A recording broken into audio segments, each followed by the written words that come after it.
You are looking at a painting that is painted by a local friend of ours. Her name is Carol Aust, Aust.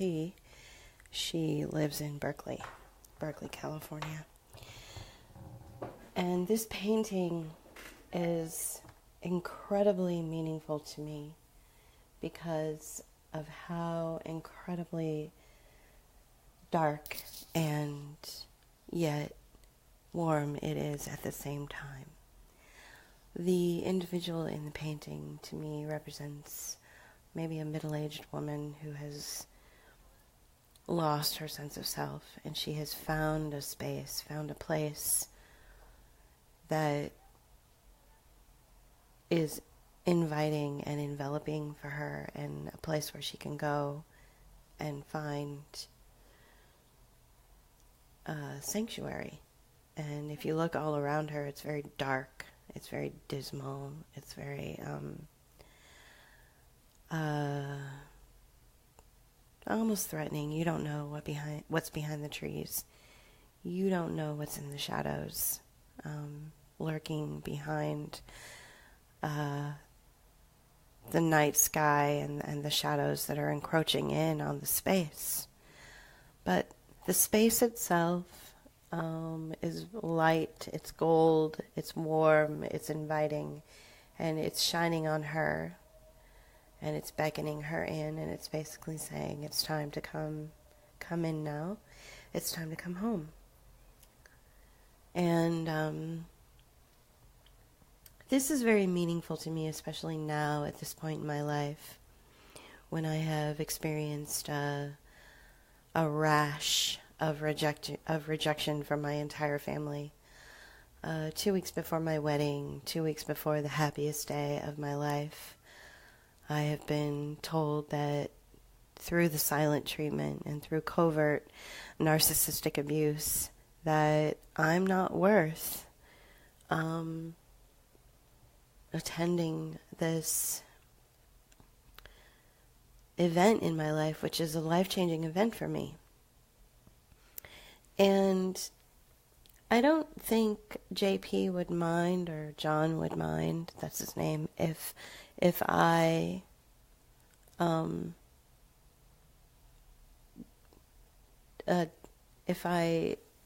shared this bit of information about him. But he was married years ago. This will be his second marriage. I will be his second wife.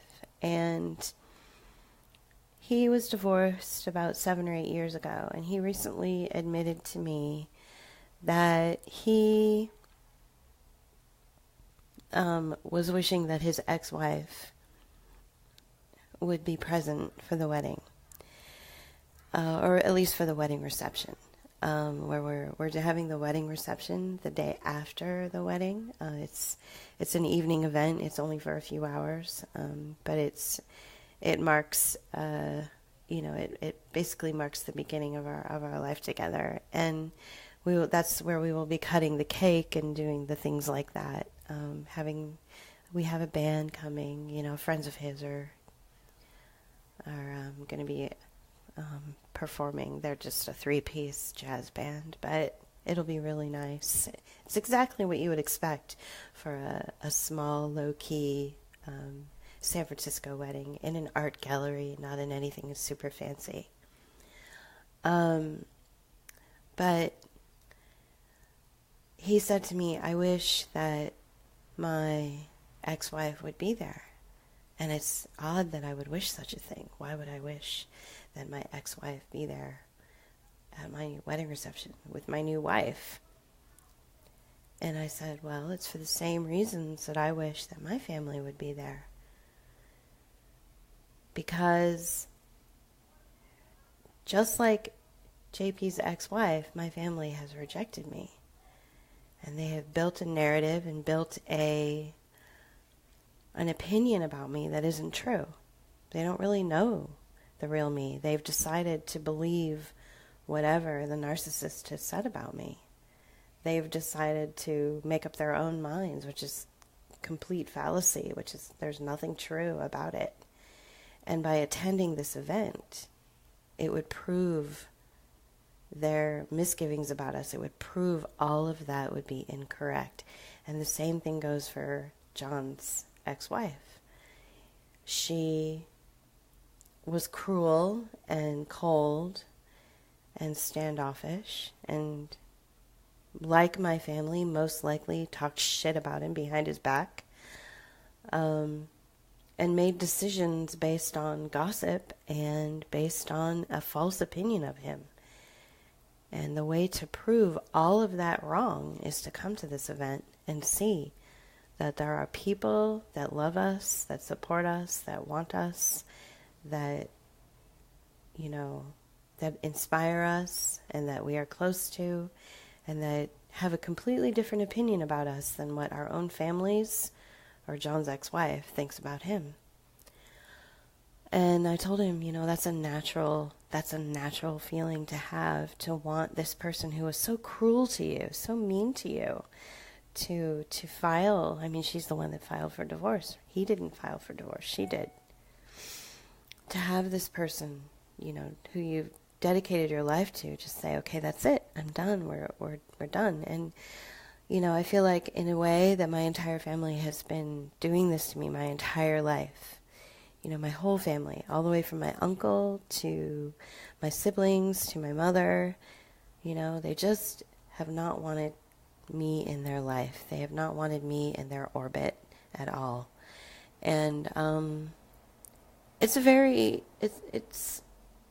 sad, yes, but it also leaves you feeling very like, you know, like you constantly want to prove to them that, but you are worth it. And the problem is that if I rose to the greatest success that you could imagine, if I was president of the United States, or if I was CEO of a major company, or if I was an interesting artist that was all over the media, or something like that, it would still never be good enough for them. It would still never change their outlook of me, which is that of the scapegoated person in the family.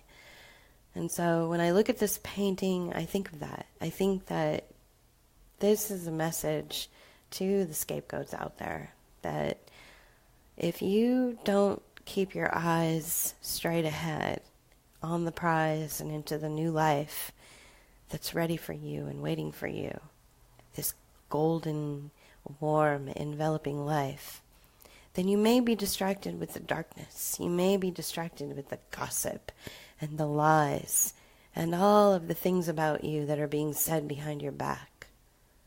Who knows what's going on behind this woman's back? Look at her. She's looking straight ahead. She's completely focused. What's happening behind her back? Who's talking about her behind her back as she looks towards the golden light, as she looks towards the warmth of this new home and this new life? So this message is for my support group of scapegoated children of a narcissistic family, but it's also a message for everyone out there. This is how, when you look at something that can represent, you know, a portion of your life where you're feeling very vulnerable and you've been placed in this position of shadowy gossip and dark deeds and people who want to stonewall you and people who want to shun you, then it's time to look towards the light. It's time to move forward away from that. Even if those people who are shunning you and scapegoating you and giving you the silent treatment are the ones that are blood related to you.